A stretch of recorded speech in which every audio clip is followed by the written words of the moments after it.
we gathered together in a mini men's group to discuss gender issues.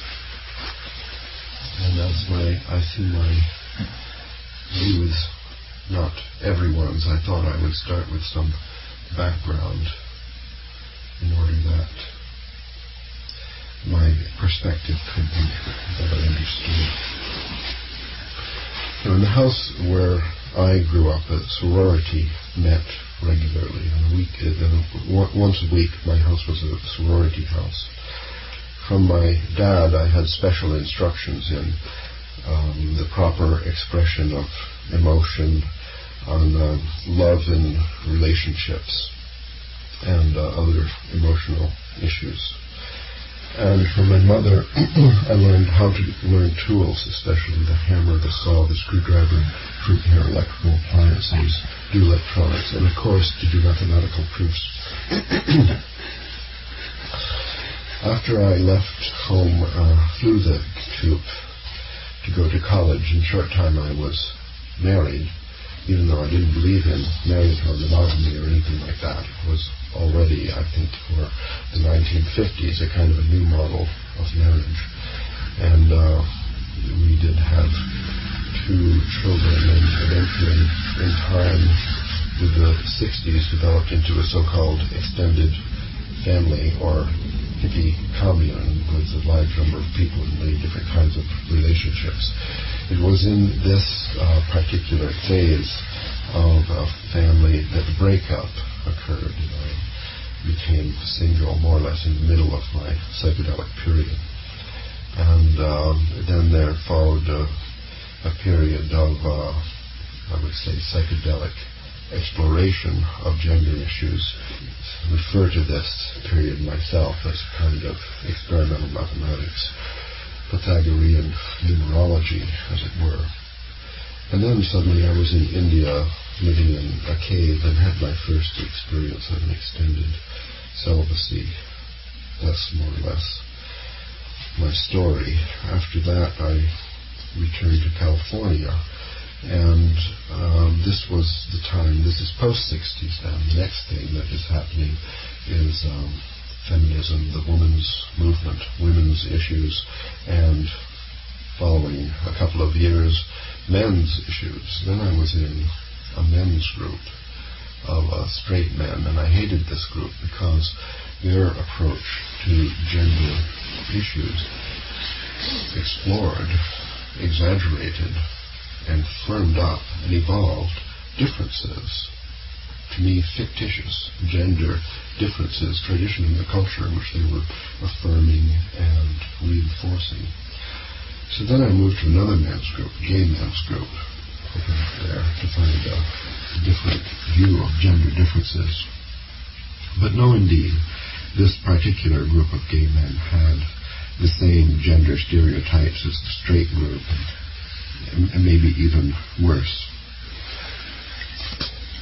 So I'd like to start with a hypothesis for the sake of triaphony, because I know this is not everyone's view, but I think it will help us to put gender issues in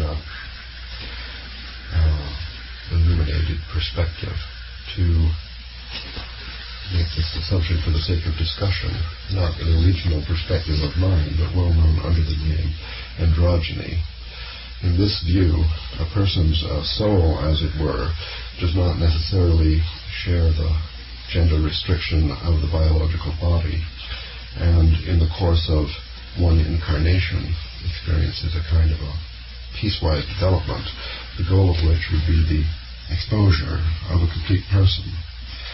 And along this path of development, there are various repressions take place, where part of the person is repressed according to some role models, gender-based differences, and so on, which may be fictitious, or let's say mythological, or cultural, social, as opposed to fundamental aspects of the structure of the soul.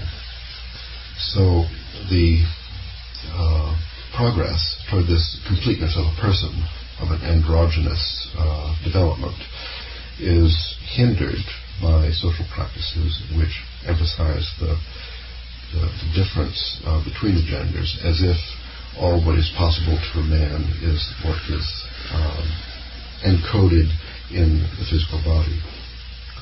So this is hypothesis one, androgyny, as a perspective for the discussion of gender issues altogether.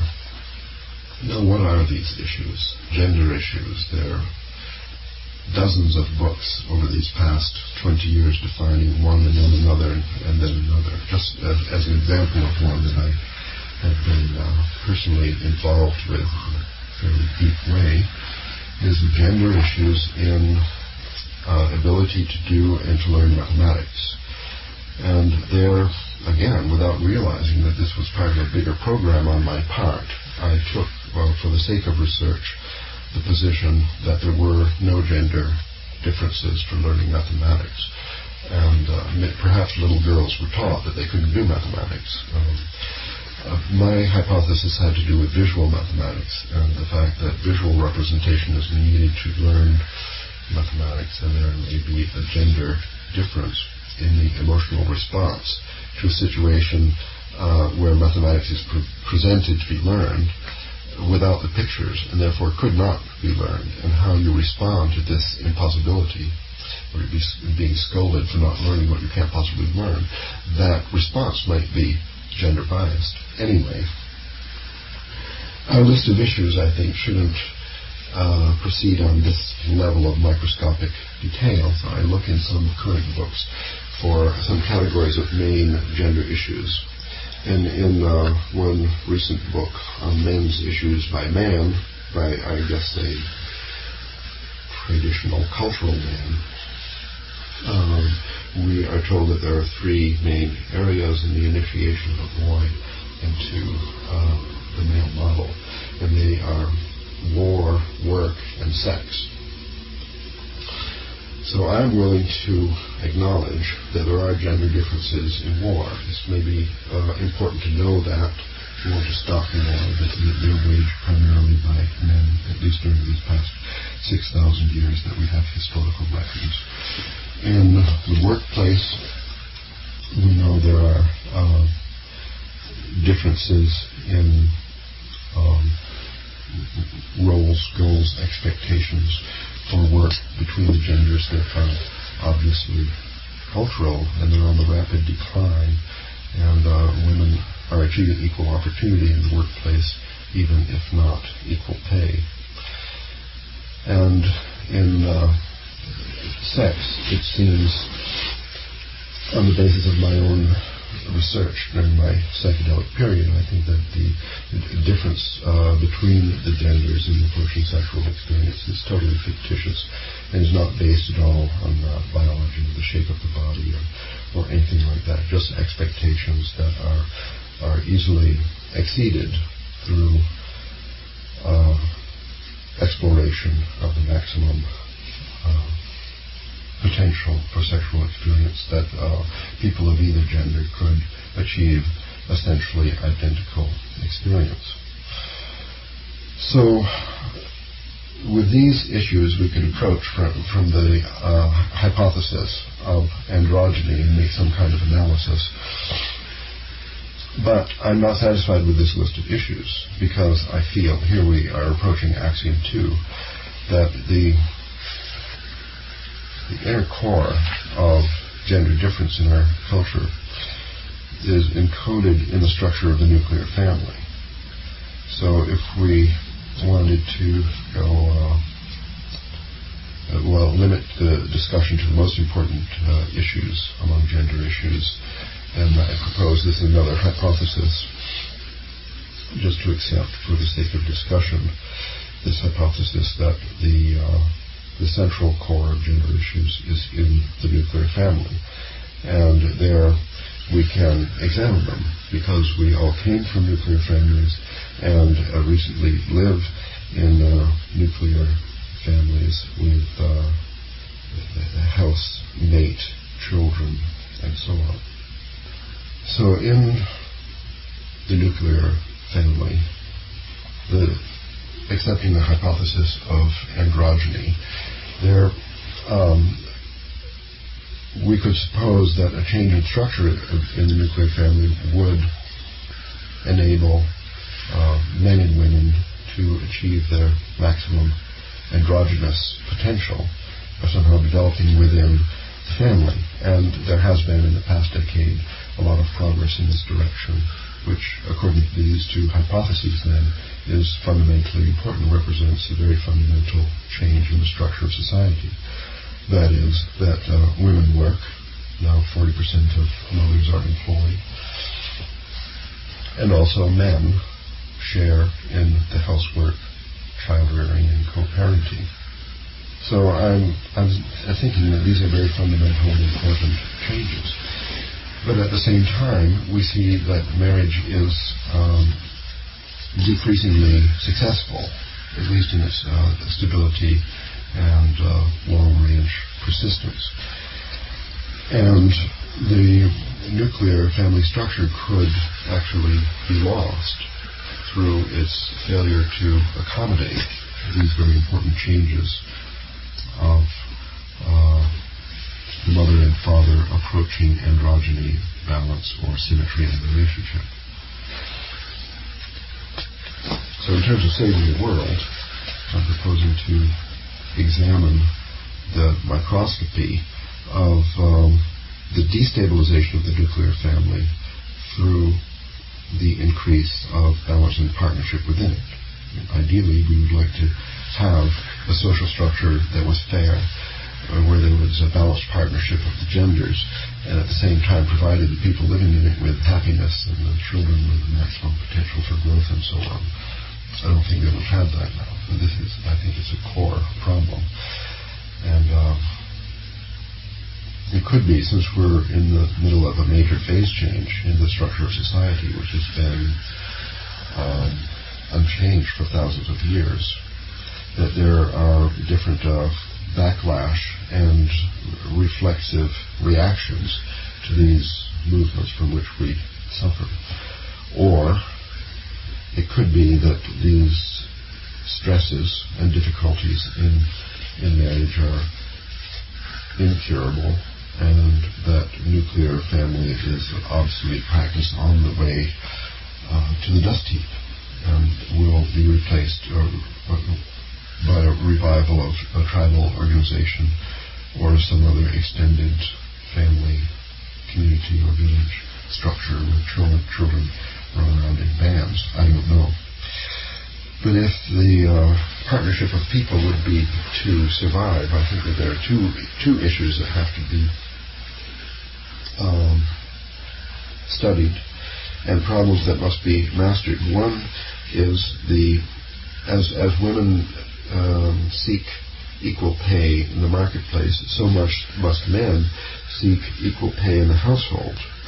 So I'm proposing here a bookkeeping system for families, for households, where an hour of work in the kitchen or the garden or at the office would receive points on the accounts, and that whether people were striving for equality, that is a 50-50 partnership or whatever, at least that they would get credited for what they do, because I think that there is a misperception, there's kind of a backlash in that women are reacting against 6,000 years of enslavement and oppression, and now under the banner of women's liberation are in some cases throwing over most of their responsibilities in the family in a way to make up for lost time. And men, feeling guilty for the crimes of men over the past 6,000 years, are accepting at the same time a disproportionate share of duties, along with the lack of any credit for doing them. So this is like a very small offering to the altar of the survival of the family, and that's a bookkeeping system for time, just to give feedback to the participants in their actual share. And each member of a household could keep their own accounts, and then annually there'd be a meeting with some external auditors or something, mediators, to iron out the difference, just as exactly happens with corporations and limited partnerships in the business world. The other issue, I think, besides accounting and fair pay, that needs to be addressed is the question of monogamy and jealousy. Now, in extended families and hippie communes in the 1960s, since they were large groups, the pair bonds or sexual addictions between different members would change from time to time without threatening the stability of the home. People just moved from one room to another, essentially. And we saw then, and I think people have always seen, what Wilhelm Reich called voluntary monogamy. There's voluntary monogamy and obligatory monogamy. Voluntary monogamy, according to Reich, is a natural phase of the human species and has a natural lifetime of about 5 years, he thought. Whereas obligatory monogamy, contractual monogamy, is an imposed state according to agreement, contract that's been signed. And according to Reich, this agreement always produces inversion, he called it, of the participants, in a situation in which love turns to hate and resentment grows. So I think a stabilizing factor within nuclear families or extended families would be an enhanced understanding of the mechanism of jealousy as a disease, as an aspect of an agreement not working, a contractual monogamy agreement not working, and as a disease needs a treatment. Now, if we get a cold, we don't go to a doctor. Maybe we just take aspirin. But if we get flu with a fever, then we go to a doctor. In spite of the fact that the flu with fever is going to cure itself in about 3 to 5 days even without the doctor. However, when we get a very serious emotional disease, one that can have life-threatening consequences like jealousy, then we don't have anyone to go to. So I think in order for this, one of the main reasons in my experience that families have exploded in the past, we need to have an improved understanding of these emotional diseases and treatments for them, and the social climate in which it was encouraged rather than discouraged to seek help when any one of these various, I'm no expert of emotional diseases in relationship, but I'm just recommending this perspective.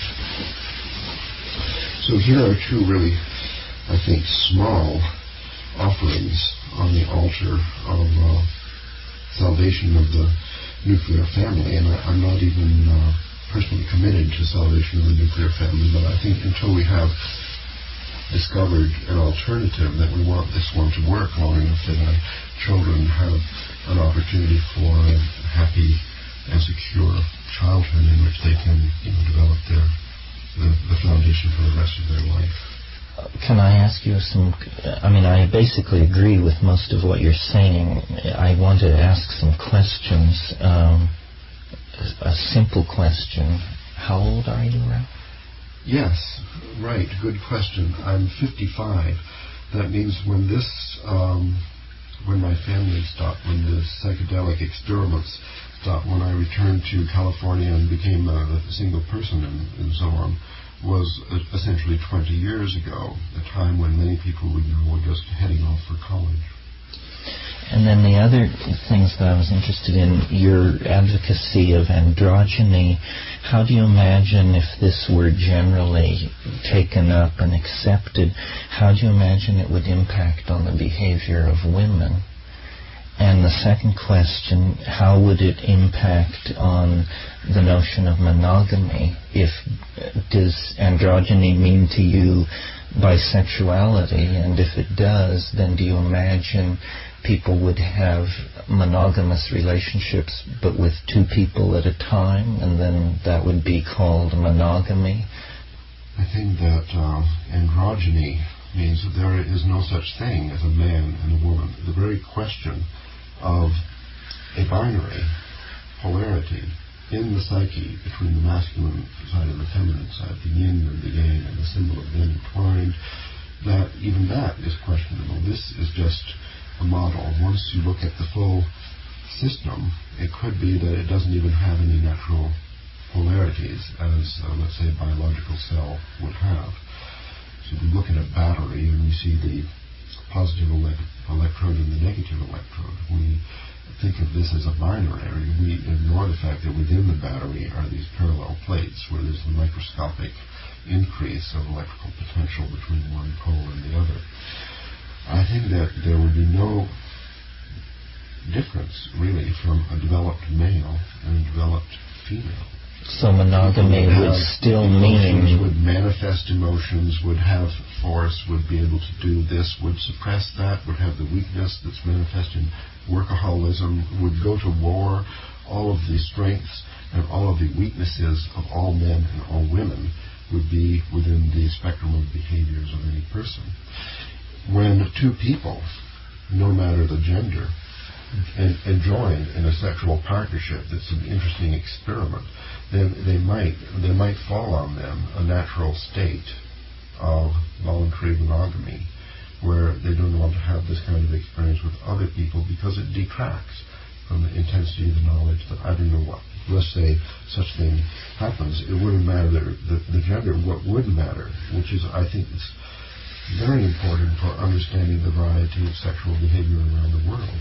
They would have, in their sexual experience, a kind of balance of power. They would be experimenting in balance instead of making perverse profit over a strong disparity of power.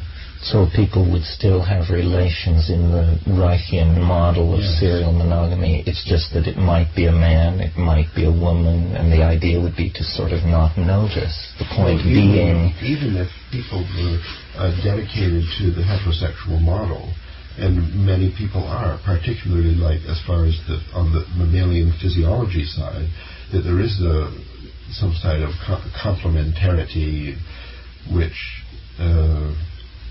is fascinating.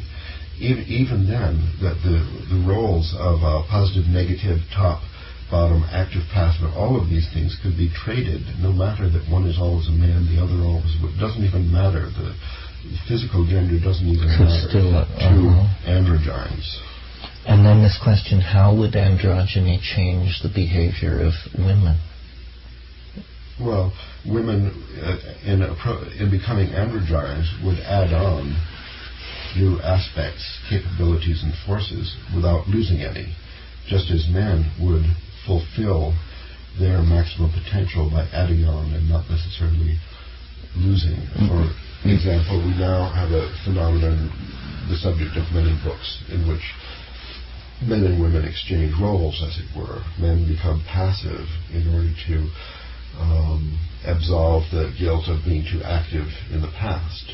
So androgynes don't do that. They're active on Monday, Wednesday, and Friday, and passive on Tuesday, Thursday, and Saturday or something. Well, I guess what I'm trying to get at is, it seems to me if this were to come into general acceptance, it would change male behavior a lot and female behavior not much. Oh, a lot, because then women would be doing whatever they don't do now. But what is that?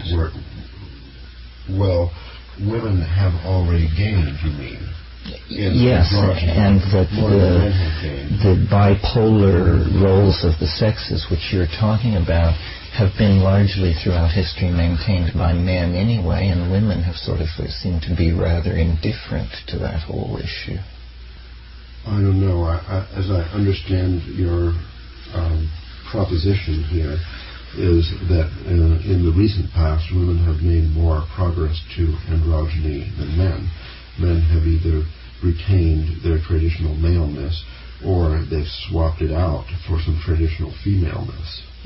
And I don't have enough social experience in the last 20 years to check that out. I think somewhere there must be some androgynous men on the rise in the younger generations. But what seems to have happened is that the men make a fairly distinct choice to either remain heterosexual or become gay, and that this balancing on the edge and trying to fuse these polarities has not been viewed as a male option in the same way that... Well, there's a tremendous number of bisexual men and bisexual women, and always has been. Maybe the number is on the rise now, I'm not sure, but the awareness of this is on the rise because there's a bisexual rights movement. Well, that was my point, is we're just inundated with the needs and demands of the gay movement, men and women. This is the first time I've ever heard the phrase bisexual rights movement. Well, that is the latest thing happening. I'm happy for once to bring some novelty actually from the street, from the corridors of social revolution here into our trialogue. There is a bisexual rights movement, and you see, bisexuals have been rejected by heterosexuals and by gays as well.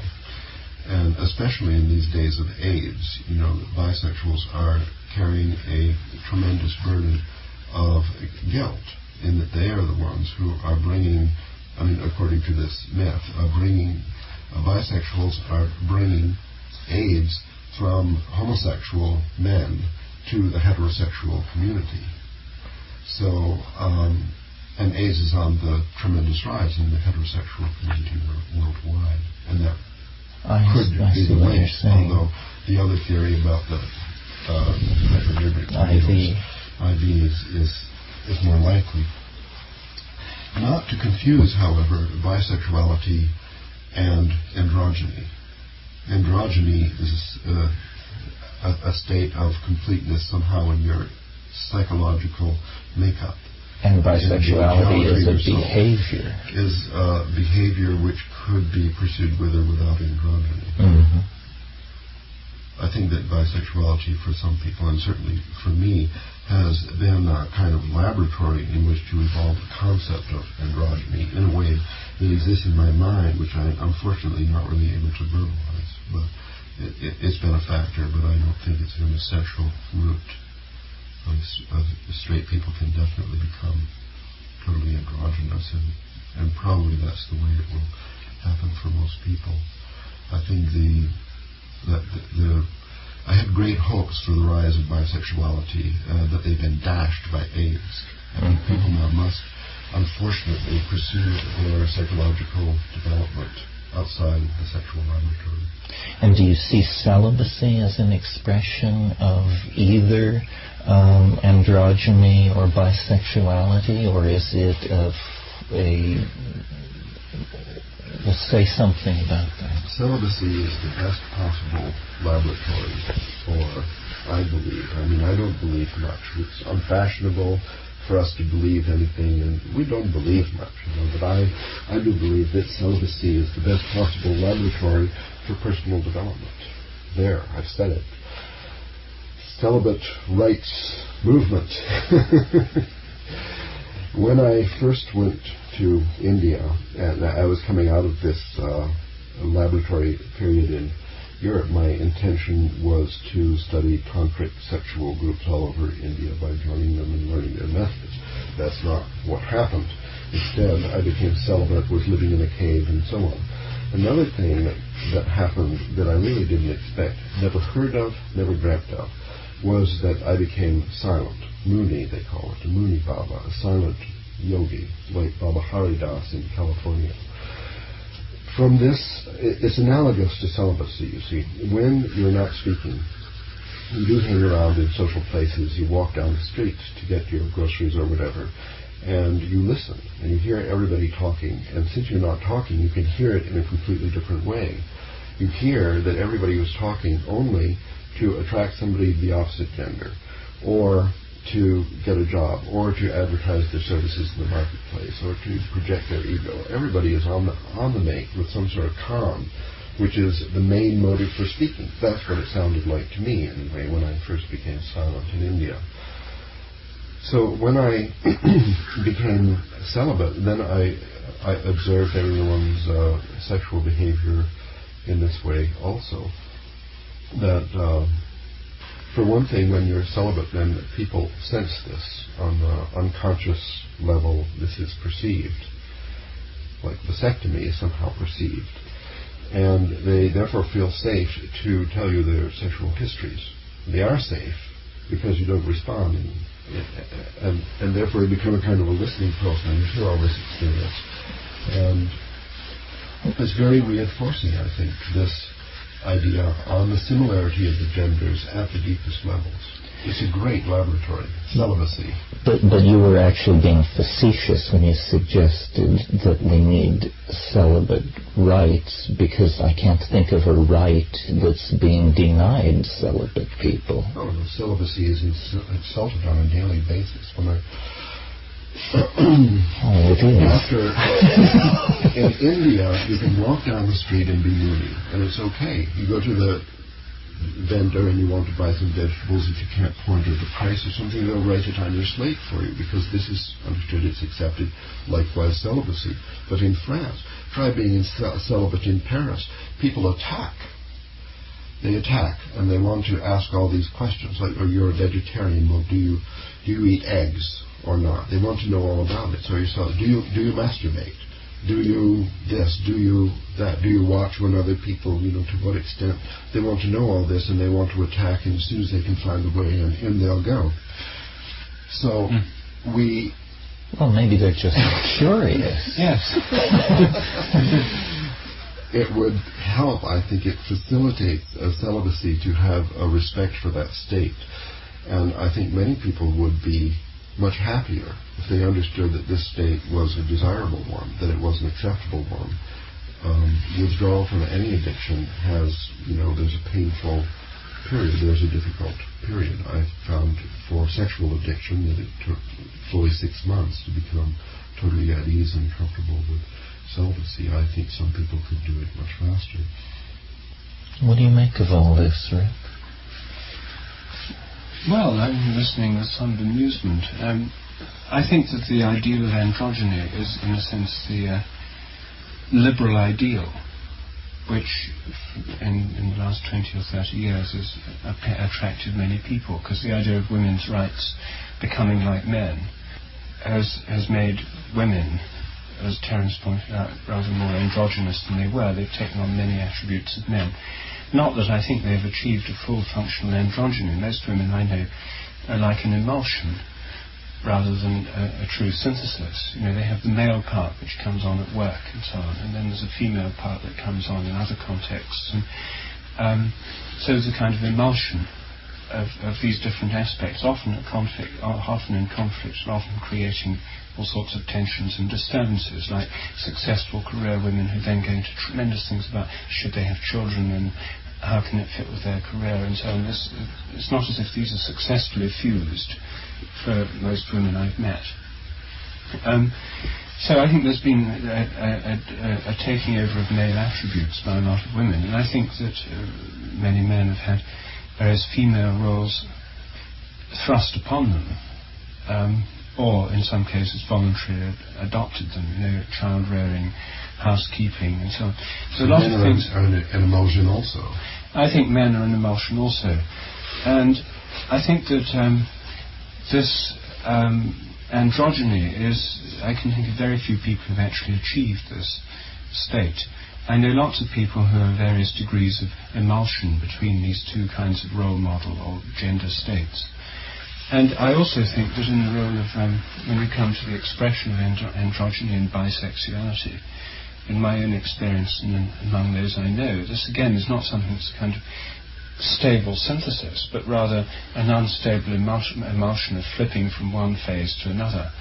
And in the Western world, homosexual activities have now become identified with the gay identity, the gay community and so on. This wasn't the case 50 years ago, when the whole thing was secret anyway. And it's not the case in contemporary Islamic societies or in contemporary Hindu societies like in South India, where bisexuality is more or less a cultural norm. I mean, it's taken for granted that there's this side of people's sexuality which will be expressed particularly in youth and maybe later in life as well. But people, because they commit homosexual acts, are not classified as gay. It's a new kind of classification. The so-called gay community has created, in my opinion, a false identity. But nevertheless, that's what happens in our society, and it means that there's not that bisexuals are wonderfully integrated androgynes, equally balanced between the two, but flipping between different modes of behaviour and communities as they do so. So I would say that the attempt to create the liberal ideal of androgyny, which was in a sense the old feminist ideal, removing gender differences as far as possible, trying to claim that little boys were interested in guns simply because they were given books that had people shooting in them, and little girls were given dolls, and that conditioned them to lifetimes of servitude in the kitchen and the home. I don't think are borne out by the facts. And I think the resurgence of the New Style women's movement and the New Style men's movement, which emphasise differences rather than similarities, is the next phase in the development. I think the androgyny phase is an experiment that's been tried and has essentially failed. It's led, as you pointed out, to the dissolution of the nuclear family without putting anything very stable in its place. It may not matter for the parents, but it does matter for the children, perhaps, much more. And I think that this attempt to rediscover traditional gender roles, myths, the goddess movement among women is a complete turnaround from the old-style feminism, which said women are just like men and should have totally equal rights, and they're the same in every respect, except they happen to have female genitalia and breasts, and they happen to bleed every month before the menopause. That approach is now, for many women, I think, giving way to an appreciation of the sacred feminine, the goddess, the particularly feminine qualities that traditional myths around the world have emphasized. And the recent development of the men's movement in the direction of rediscovering male myths, male roles, male role models, is an attempt to rediscover a kind of validation of maleness. Now, one could say that this is simply an atavism, but I think that if you actually look at the history of sexuality, and which goes back perhaps 2 billion years, this is a point that Terence sometimes makes, that if you look in the plants and the animals, you see a very striking differentiation of male and female roles. In males, in both plants and animals, the gametes are small mobile cells produced not just in millions but in trillions, pollen grains in plants, countless pollen grains floating around, and sperm, 5 to 10 million in every ejaculation, or however many it is. I think it's more than that, 50 million. Then the same is true of pollen grains. The ratio of 50 million to 1 is a common kind of ratio in gamete production, found throughout the entire animal kingdom, millions of species, throughout the entire plant kingdom. Every flower is a tribute to this. It may have 5, 10, 15, 20 eggs, but it may produce billions of pollen grains. So there's an essential differentiation at the level of gametes. And we see this in the development of, in all cases, the egg cells are large, few, and immobile. And in all cases, the male gametes are numerous, small, and mobile. And one could say that this kind of sexual differentiation is fundamental even at the cellular level. It goes back through millions and millions of years of evolution. It's expressed in different species differently. In most mammalian species, males are larger than females and have various differentiated roles. In birds and in fish, there's often a differentiation of gender. In some, there isn't. The greater crested grebe, for example, the males and females are extremely similar. They would represent one of the few examples in the bird realm of your ideal of androgyny, at least in terms of plumage. In some bird species, the males are particularly attractive, like peacocks. In others, the females are more attractive. It's more generally the case that males are. in the organisation of red deer troops, for example, you have a dominant stag which fights off younger stags, which has a kind of harem of females. There are many, many examples of sexual differentiation throughout the animal kingdom. We come out of millions of years, hundreds of millions of years of evolution, which has given a strong credo towards sexual differentiation, which is reinforced by the ongoing physiology of differentiation at the cellular level. This sexual differentiation of gender roles has been carried forward in all human societies. I can think of no human society I've ever heard of where androgyny has been the functional ideal. Hunter-gatherer societies, you have a division of role.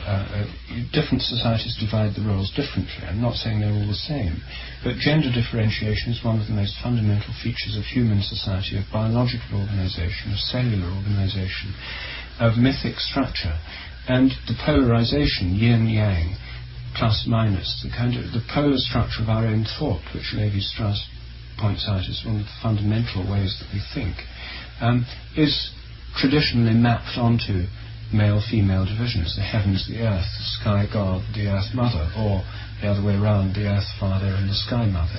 This kind of polarity of thinking and gender differentiation is fundamental biologically, culturally, socially, mythologically. We've inherited all this through the particular versions that have come to us through European and Jewish societies. And in the last 20 or 30 years, a number of political liberals with idealistic notions about equality based on the kind of Enlightenment Bill of Rights type rhetoric have tried to rewrite the entire biological, mythological, gender, social and cultural script in a way that's manifestly a failure.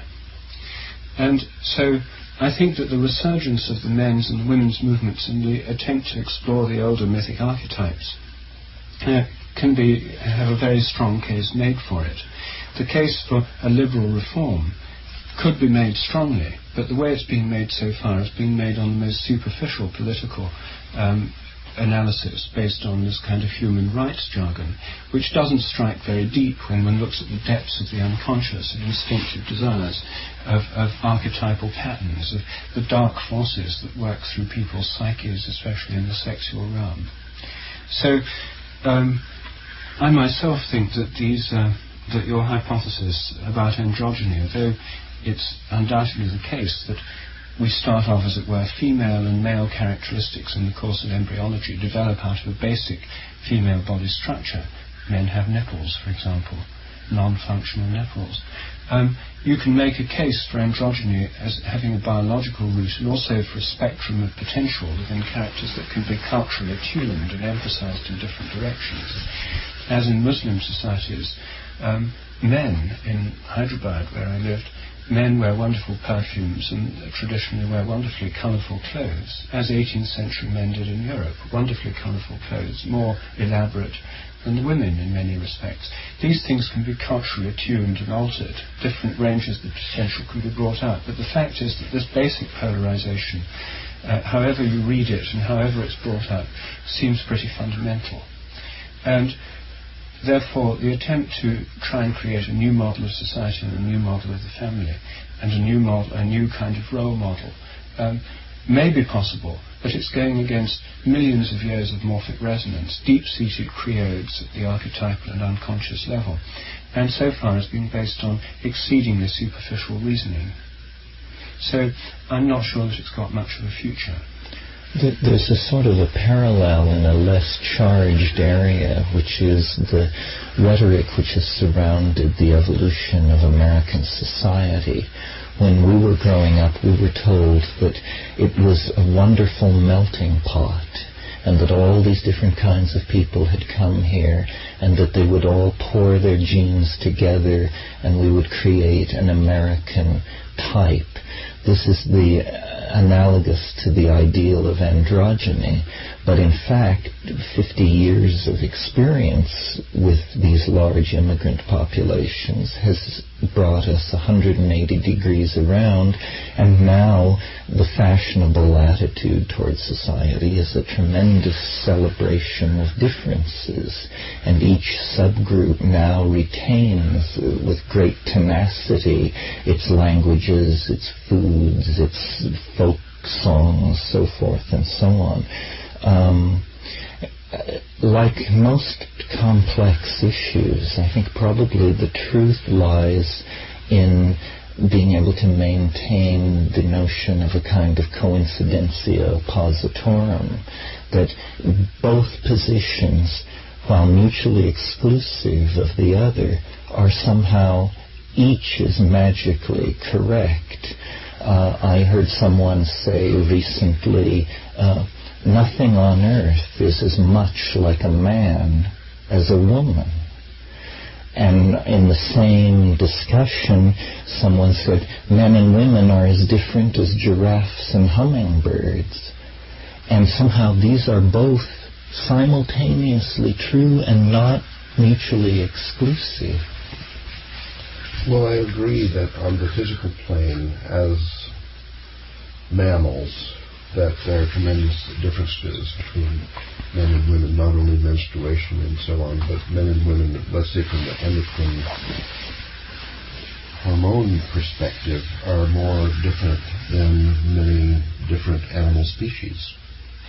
Let's say that I would accept, for the sake of discussion, a factual polarity in the psyche as well, between the feminine pole and the masculine pole. That still doesn't imply that the repression of a full development would be mandatory because of the genitalia or the endocrine chemistry. When we know that there would be tribes, for example, in which the men hunted and the women cooked, and then another tribe in which the women hunted and the men cooked. So obviously there is a phenomenon going on here. In geometry you would call dimension reduction. We have one binary, let's say strong-weak, and then we have another binary, hot-cold, and they together comprise a two-dimensional space. But if there are too many dimensions, then we compress this on one dimension by identifying male with cold and female with hot or something. So the alignment of these binaries into a reduced geometrical package, I think, is a cultural function. And even though we would have a mythological tradition 6,000 years old, doesn't mean that it's not mandatory for our future to try to escape it. For example, the repression of chaos by order, the murder of Tiamat by Marduk, is 4,000 or 5,000 years old, and is actually an example of this reduction of dimension, where one binary is mapped onto another. We have the male-female, and we have the order-disorder. And then they're squashed in a way that doesn't make any sense. Certainly, any person will improve their development by learning to cognate disorder as well as to understand order. It's not necessary that a woman would feel more comfortable with disorder and a man would feel more comfortable with order. We have to reject that in order to fulfill our development. One effect of this, let us say, men maximizing the development of their female pole and vice versa, is in the area of empathy, which I suppose is very important in families. Even if one partner has undertook to do all the breadwinning while the other partner has accepted the role of housekeeping exclusively. So for the one to understand the other's housekeeping or the other to understand the one's work, it would be very useful to be able to empathize and to cognate and cognitively deal with these other categories. The one that was left out is the one I'm proposing. You never lived in an extended family of your own blood relatives. No, because my parents were dead.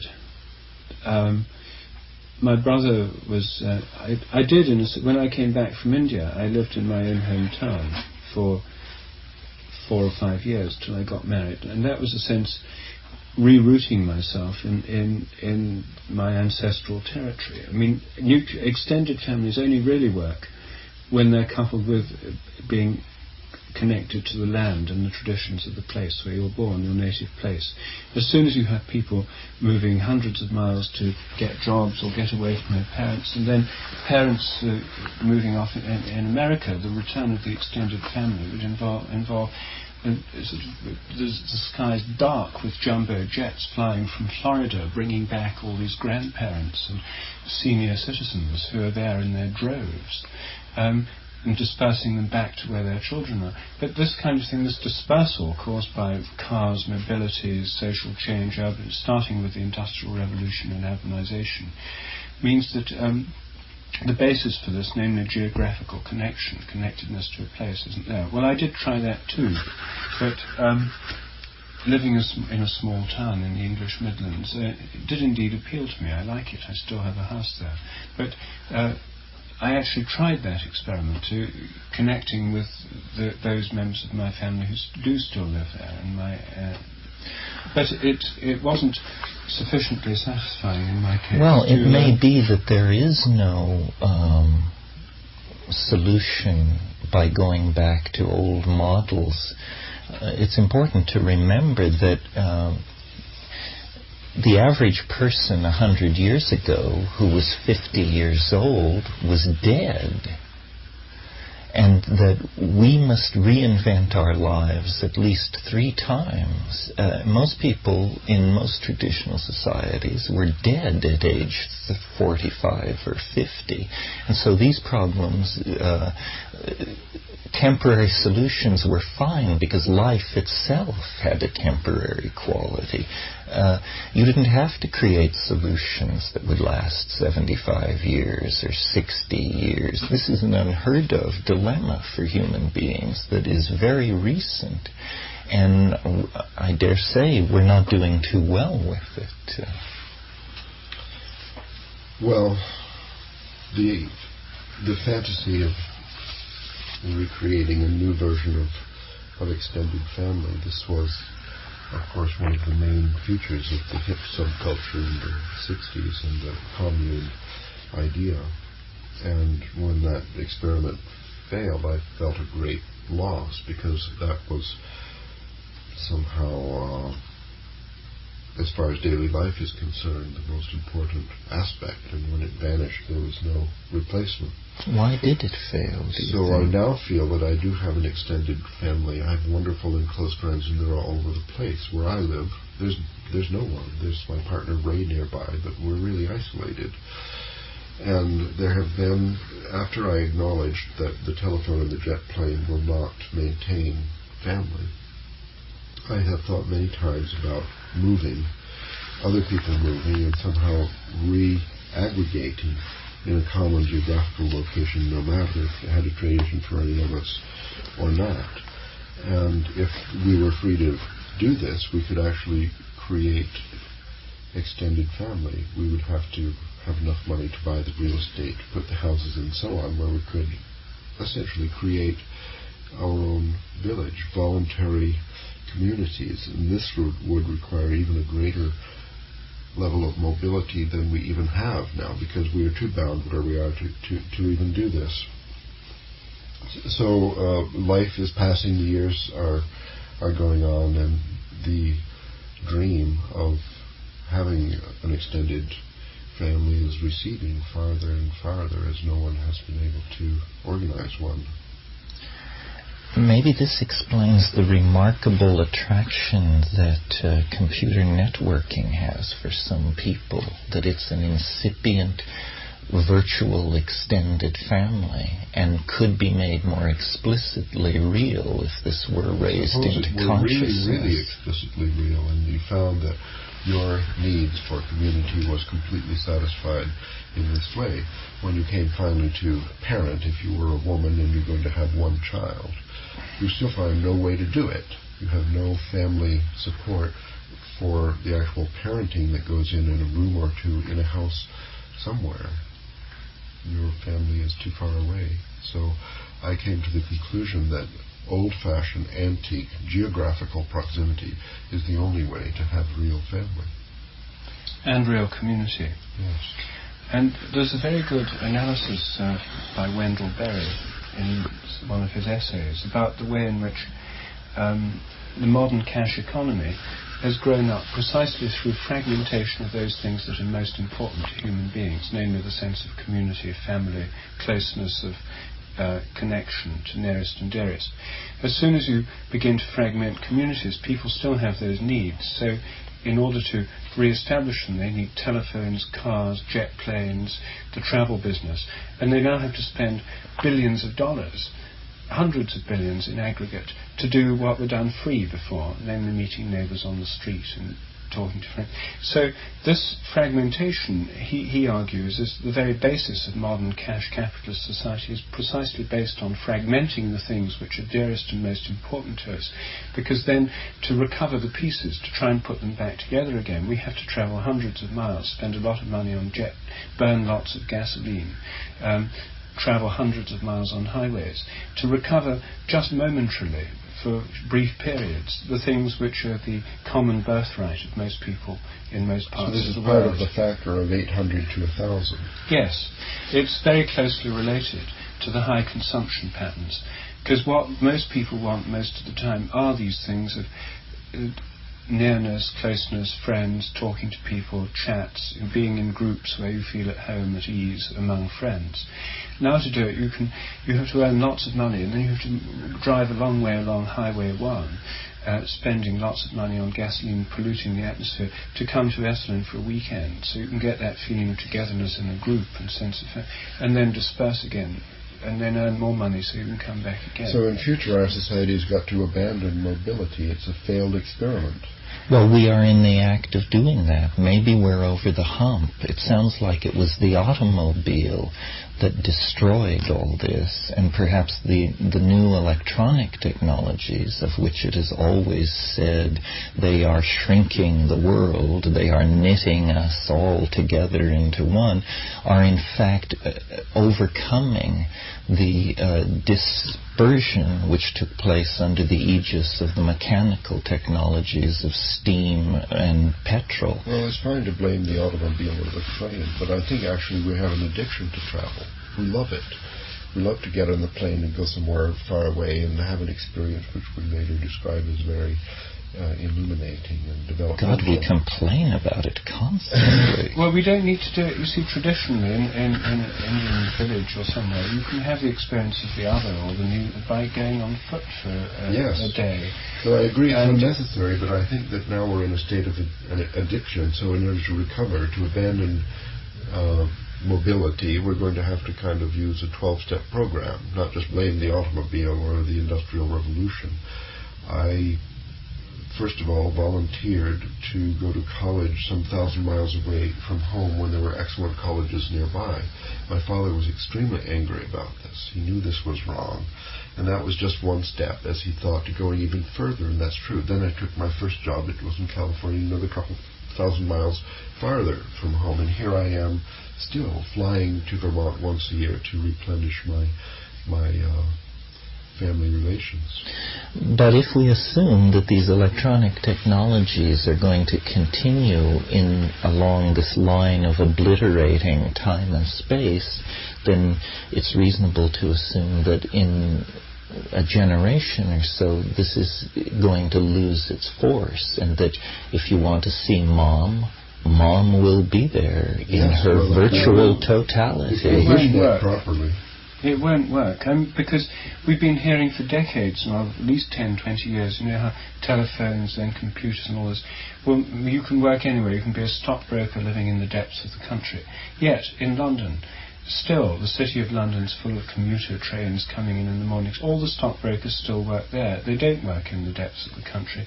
Businessmen can communicate by fax, computer, telephone, anywhere in the world, yet jet planes are full of businessmen going to meetings around the world. Well, but that's only half of it. I mean, I live in a rural area, and I'm surrounded by stockbrokers and screenwriters and the executives of major corporations, and they are, in fact, they rarely go to the office, and they are realizing this dream of diffuse, the obliteration of the town-country distinction. Well, it's happening. Why do you live in London? Why not stay in Newark?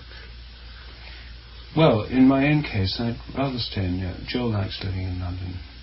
Well, see, But it's completely outside the unnecessary. village. That's one thing that Yes. leads to mobility. That's traditionally one advantage of London as opposed to the country is that I hate cars, you see, and so I don't have one. Joel has one, but I hardly ever drive. Living in London, I can walk Merlin to school, I can walk to the shops, I take public transport to where I go. Everyone I know who lives in the country to get into rural simplicity, in fact, spends most of their life in a car. I spend probably an hour a week in a car at home, if that. And so rural simplicity, as I actually see it among my friends, in fact means total dependence on mechanized transport. And people who live in villages in the country in England have to drive their kids to school, they have to drive them to play with friends and so on. In London, or any town, if you live in any town of the European kind, rather than a sprawling suburb predicated on a car, in traditional, ours is a Victorian area, the whole thing was built on the assumption that everyone would primarily be moving around on foot. So we're able, at least in England, to live in cities where you've got the old type of planning, which is based on foot transport together with trains and public transport. You can get by fine like that. So that for me is a good reason for living in a city. Lower energy consumption, less time spent dependent on mechanized transport. So I think that there's a sense in which living in the country is one of these illusions of closeness to nature, which is in partly true. Living in a village, like I haven't been to Newark, but in a village you can live in the village as opposed to in the countryside 10 miles outside of the village. Yes, I think living in a rural and community. then you can go around on foot doing most things, if you don't need spare parts for your computer or something. So most of the time you could do that. You could walk to the train station if you needed to go to London.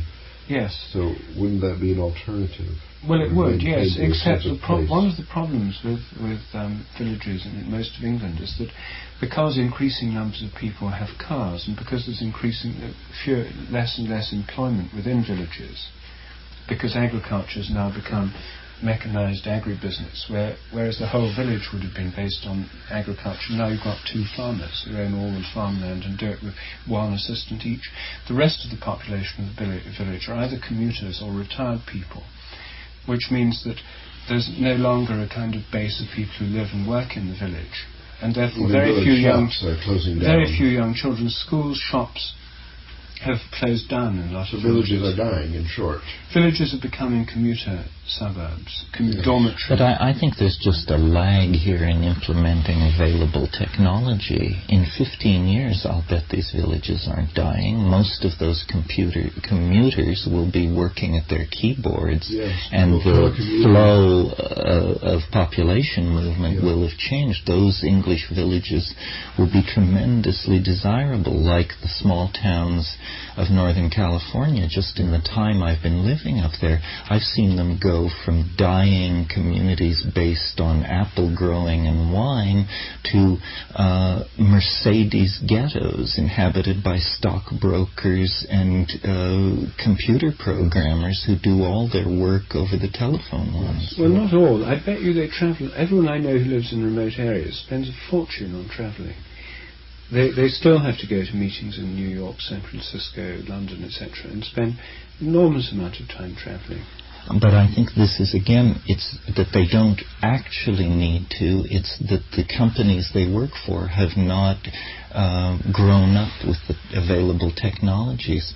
People most meetings could be handled electronically. It's simply, for instance, we all work for Bertelsmann, the largest publisher in the world, and apparently they're still doing most of their work on battered Underwoods. When, this is laughable. So it isn't that there aren't solutions, it's that there's a perverse resistance to the available solutions. All right, so one way of recovering some sense of the extended family is to have locally based communities. Yes. Reduced mobility. Thanks to the computer revolution, that telecommuting does enable a mass diffusion from cities back to villages that seems to be well underway in California. So that's some hopeful note. My publishers in New York insist that I come to New York at least once a year to talk to them, and it's all we have lunch and we say the same things we've said the week before on the telephone, and then they're satisfied. But it's just a ritual. It has there's no raison d'etre for it at all, except to reassure them. There's something about physical proximity, maybe the exchange of pheromones, maybe the coupling of local morphic fields or something, body fields, auras. There's something about it which the electronic revolution hasn't yet replaced. And that's why I think all these businessmen are jetting around the world to meetings. They could do most of it by fax or teleconferencing. The fact is that these things haven't, for most people, yet worked, and it's because there's some need they don't satisfy.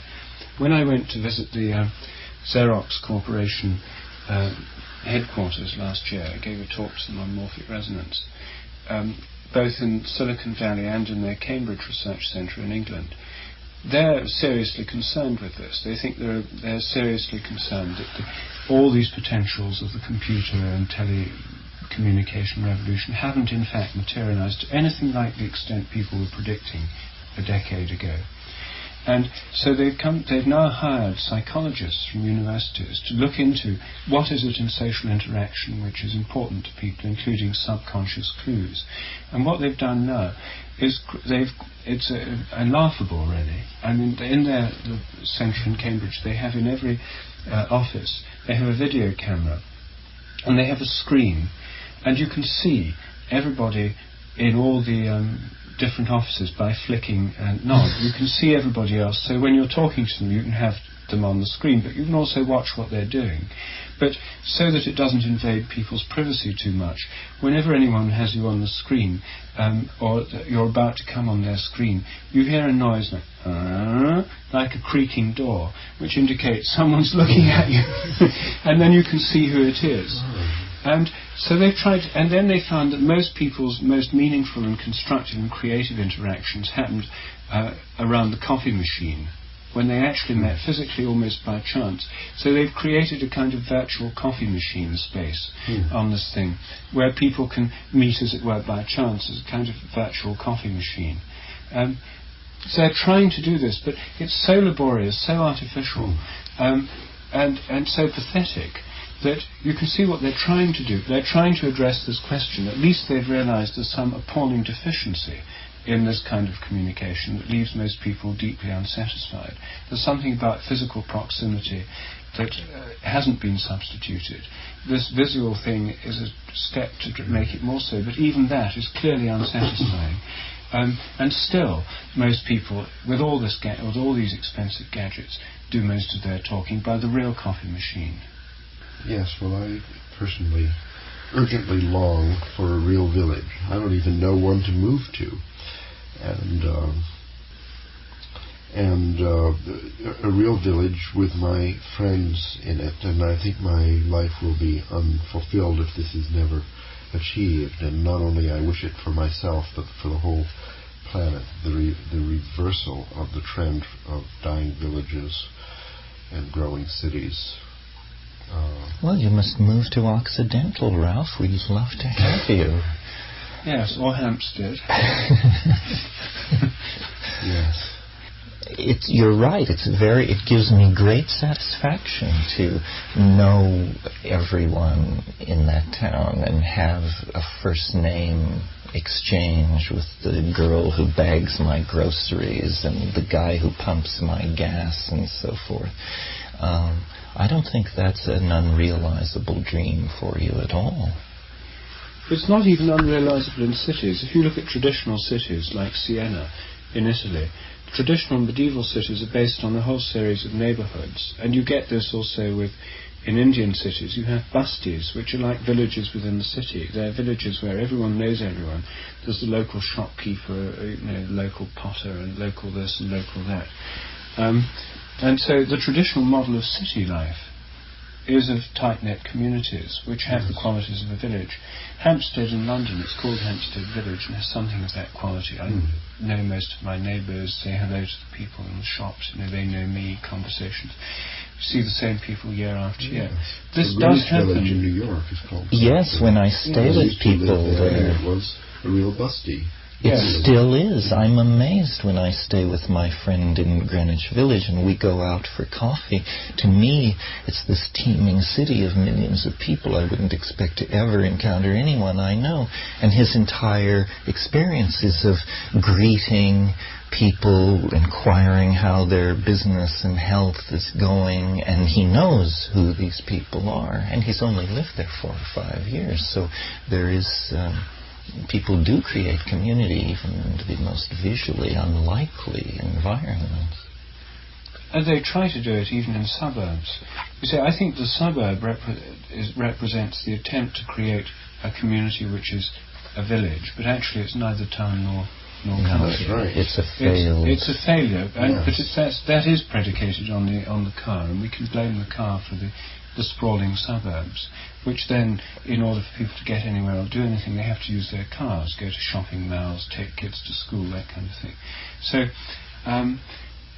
the traditional model of cities and the traditional model of villages both have this local community as a key feature of them, which provides some of the qualities of the extended family. And usually the extended family lived in the local community, so it was part of the So is what we're concluding that to overcome the alienation between the genders, it's a technological and demographic city problem. Planning and demographics, and we need a kind of a 12-step program to escape our addiction to mobility, to minimize it. I mean, once a year to cross the country to see everybody you know there is certainly acceptable. And perhaps this is already happening. And Wendell Berry and people like this revisioning the structure of entire nations. Well, Esalen is a village. And Esalen is a resort. But there is a large, seemingly stable population. I mean, I know more people per square foot of Esalen than anywhere else on Earth that I recognize. I've been coming here so long.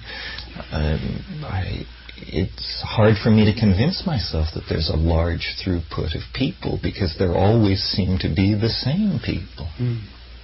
After villages are reinstated and people give up mobility and our village becomes our extended family, I have a fear that there is still some problem about how to organize co-parenting and partnership of the genders within households that we have not solved.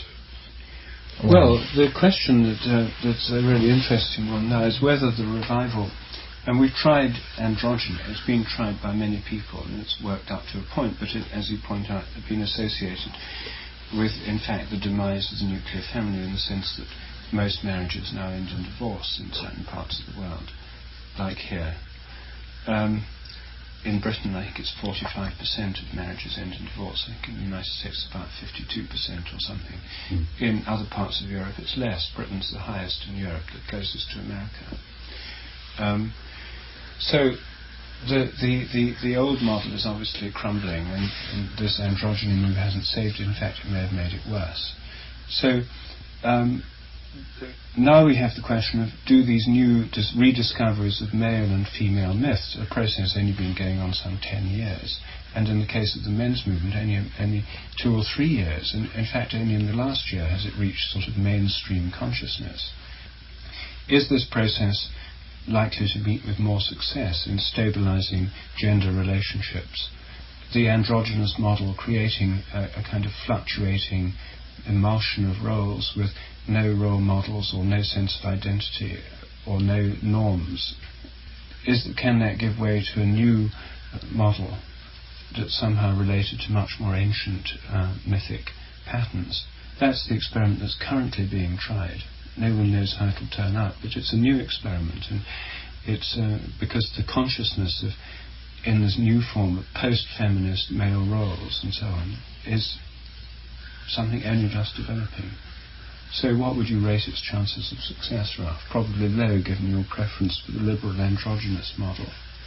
No, I think that people will accept rather than deny the observed term of marriage. They will, upon deciding to have a child, make a sort of premarital agreement, as it were, with clauses in the contract as to where the child will go and what will happen in case of a separation. That among these agreements might be an agreement to stay in the same village. This would be one of the main stabilizing forces for villages in future. Whereas now the tendency is, after the dissolution of a marriage, that the partners move to different villages because they don't want to see each other or something. So that would be, I think, a stabilizing thing, the acceptance rather than the denial of the shorter-term marriage, the provision of conditions that would preserve the extended family even when the nuclear family disintegrates, not moving too far. Then the children will be able to walk back and forth between different parents' households, other friends, nephews, relatives, and close people, and so on, all within walking distance in the village. And maybe this is a kind of a negative view, but I like this. I never accepted the marriage institution in my life as something fundamentally correct.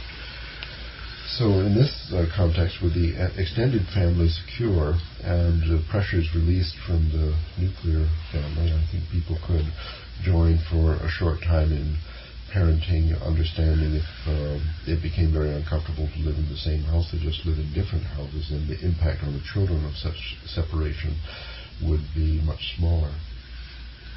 This would be increased mobility on the village scale.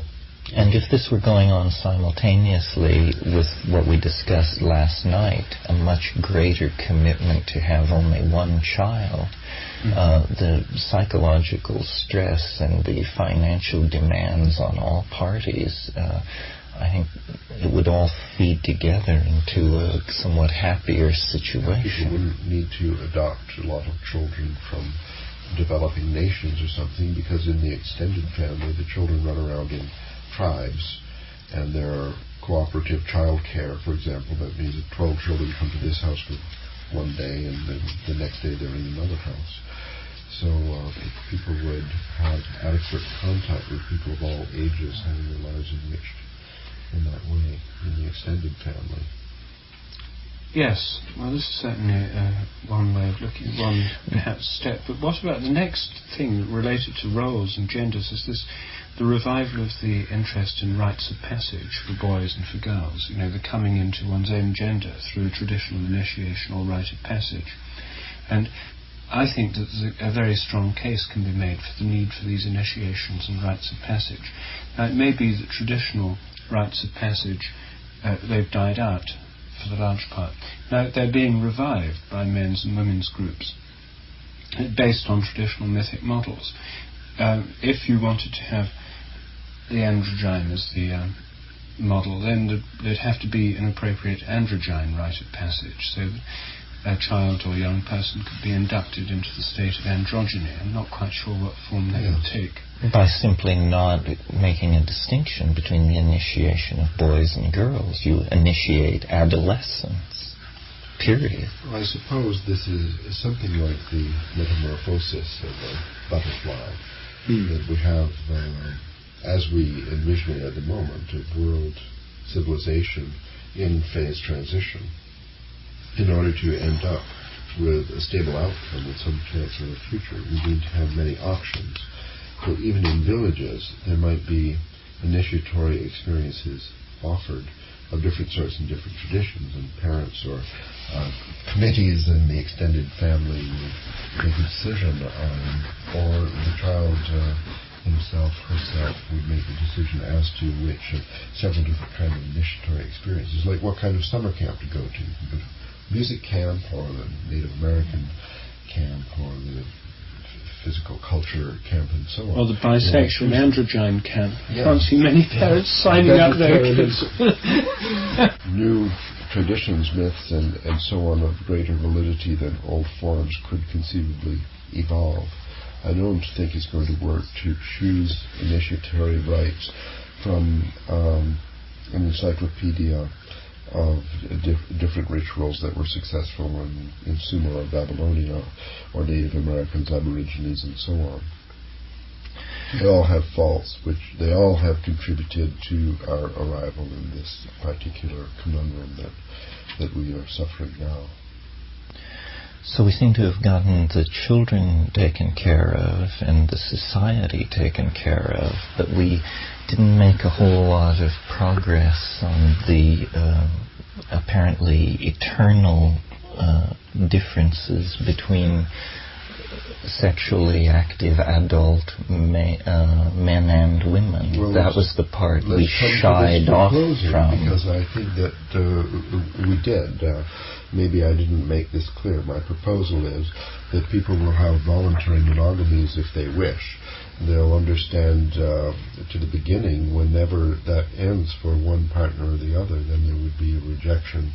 There would be a dissolution of the voluntary monogamy, and the suffering, jealousy, or whatever that falls upon the other partner who didn't want to stop, that this would be mitigated by therapies and rituals and practices within the extended family, which have to be evolved in order to accept this. And I think that this is, what else could have been the situation in tribal societies throughout our million years of development?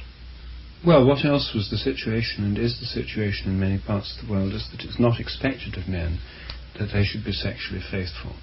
And in many parts of the world, including Victorian England, or contemporary Italy, or certainly many parts of India, Thailand, and elsewhere, it's taken for granted that they'll have, if not mistresses, at least visits to prostitutes or brothels. These are ancient institutions, and they've been sustained through the millennia by the custom of men. And many of these men are married men, and wives have...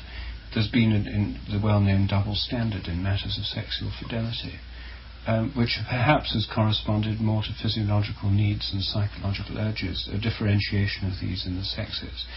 At any rate, the idea of monogamy for men is a recent invention. It's, in fact, I think, an invention idealized by the women's movement.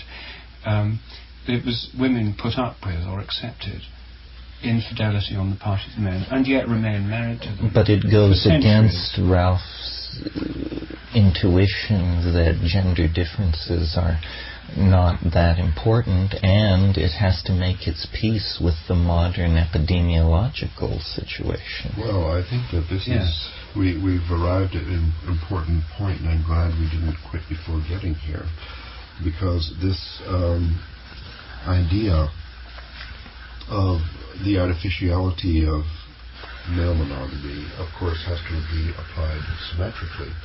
And the monogamy of women, the fidelity of women, is an aspect of the patrilineal law, where in order for the property to pass from the father to the firstborn son, for example, is essential to know who actually is the father of the son. And for that reason primarily, I think, was invented the law for the monogamy or the fidelity of women.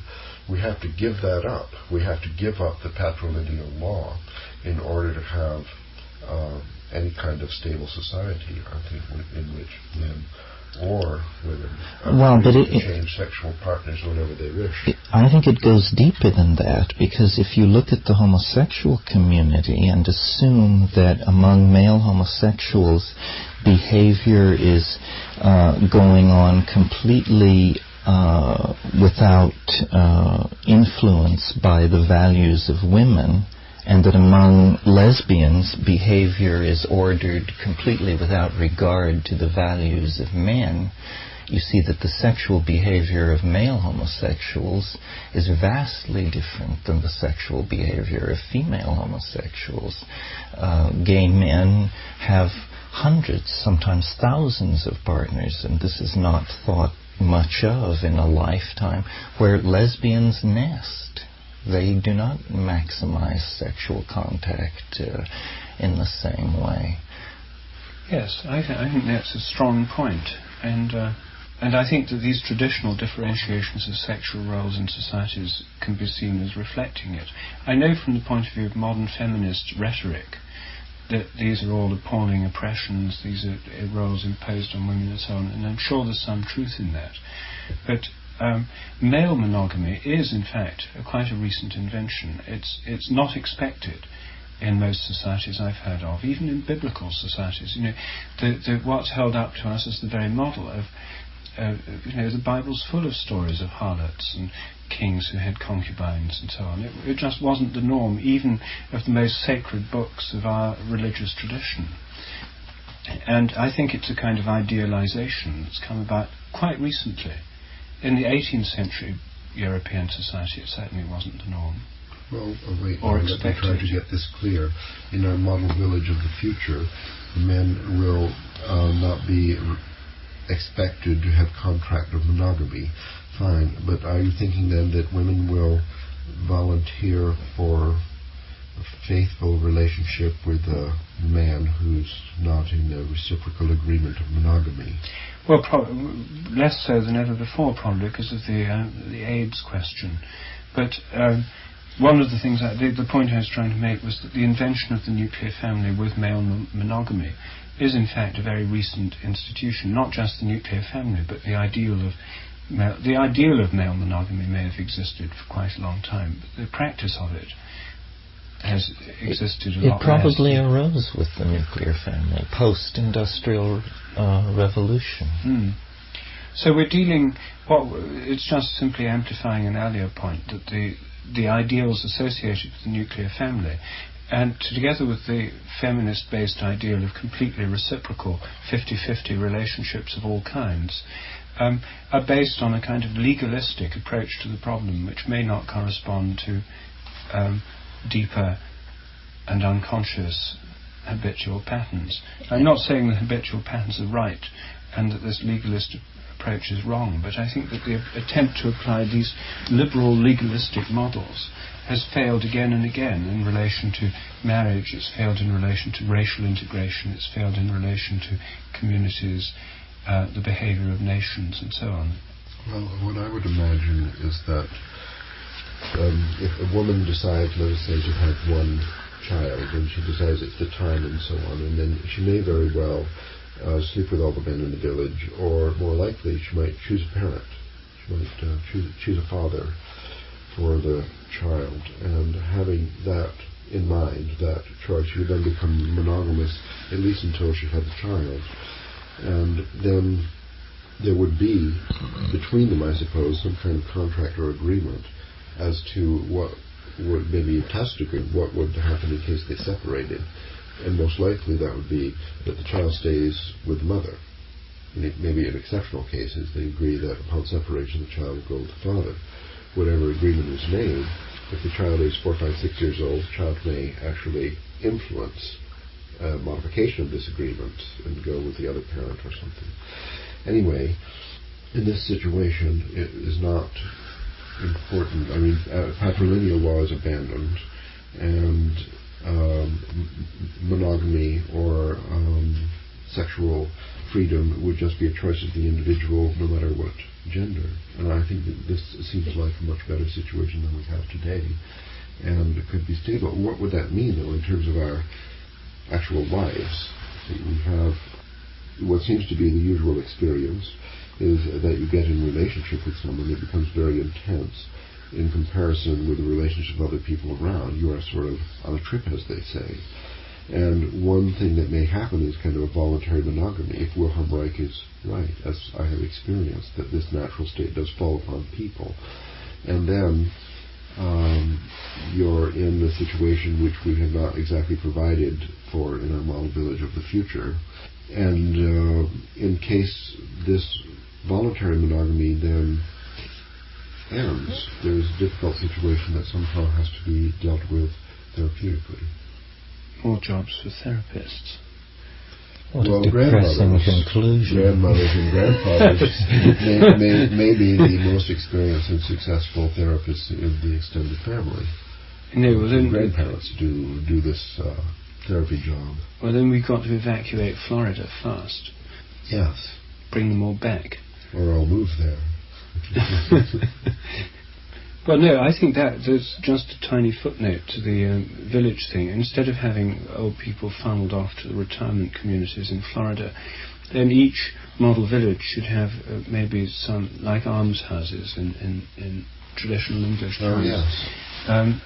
Small colonies of retired parents who would fulfill some kind of child-minding grandparenting role. Yes. And I would imagine it would be much more attractive if one were retiring and going away from where one spent on Cleveland, Ohio or something, instead of going to an old folks ghetto in Florida, to go to there are just 4 or 5 vacancies come up every 2 or 3 years in Occidental California. You can go to one of those. There's a limited number, not enough to create a ghetto, and a way in which these are integrated into the community. This would be a major step forward, I think. Yes, well, I think retirement in our future village would be an insignificant event, because one would not vacate the house or go anywhere. People requiring an exceptional amount of nursing care would go to special houses just 2-3 blocks away where this kind of care was available. The integrity of the extended family would then be preserved, and the only exit really would be death. So as the king said to Mozart, there you have it. Okay, lunchtime. There we are. We've solved all the problems. All the problems taken care of. Society with original solutions.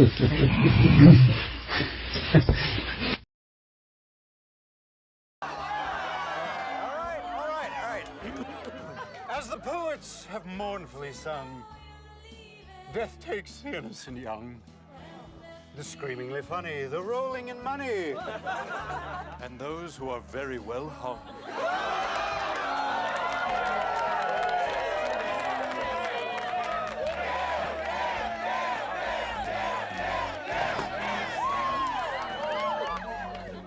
There once was a lesbian from Cancun who took a young man up to her room, where they argued all night as to who had the right to do what and how much and to whom. Enough!